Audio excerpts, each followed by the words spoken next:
more miles you occur you add to your frequent flyer program. Now after 30,000 miles, you may get a free trip if you can find a date that they will let you book for those free trips. With the partnership, you're not earning free trips, but you are earning the right to use Medicaid if you need it and still retain either all of your assets or a portion of your assets based on how much Medicaid asset protection you have earned. So I'm going to give you some examples to demonstrate how Medicaid asset protection works. These examples here are based on real life situations, and I'm going to go through single individuals because about 75% of people who need Medicaid will be single. So when we talk about long-term care, we always encourage folks to try to plan as being single in the future as far as how much assets they want to protect. And I'll explain how that works. So we have 4 people here, person A, B, C, D, and then the next column is the assets that each person has. I think I need a new battery here. And then the third column is the benefits paid through the partnership or not, as an example D. And then the last column is the countable assets, how Medicaid sees these assets for the individual if the individual applies to Medicaid. So person A, we have a grandmother, and this is based on a real situation.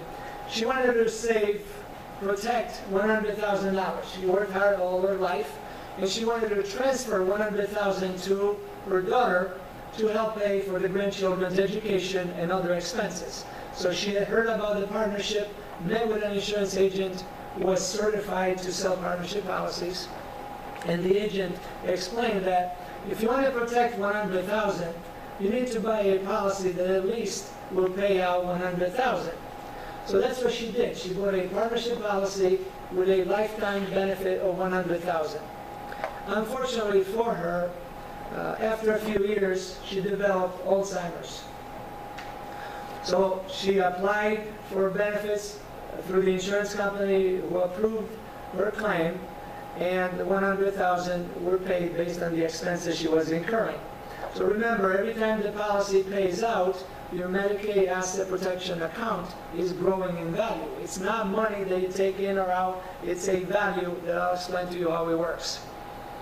So after $100,000 was paid out, she had $100,000 built-in Medicaid asset protection value. At that point, she applied to Medicaid to see if Medicaid would help pay for her additional care after she ran out of insurance benefits. So let's say the insurance company paid for 2 years. Then Medicaid says, wait a minute, you have $100,000 of assets, but you have earned the right to protect $100,000. So from Medicaid's perspective, she has 0 assets. So at this point, she can do whatever she wants with the $100,000, which she transferred to her daughter. Then she went on for 4 years needing care because of Alzheimer's. And at the end, unfortunately, she passed away. So you have a situation here with a lady which had $100,000, which for some people, that's not a lot of assets. For some people, it is a lot of assets. But by buying a $100,000 policy, she was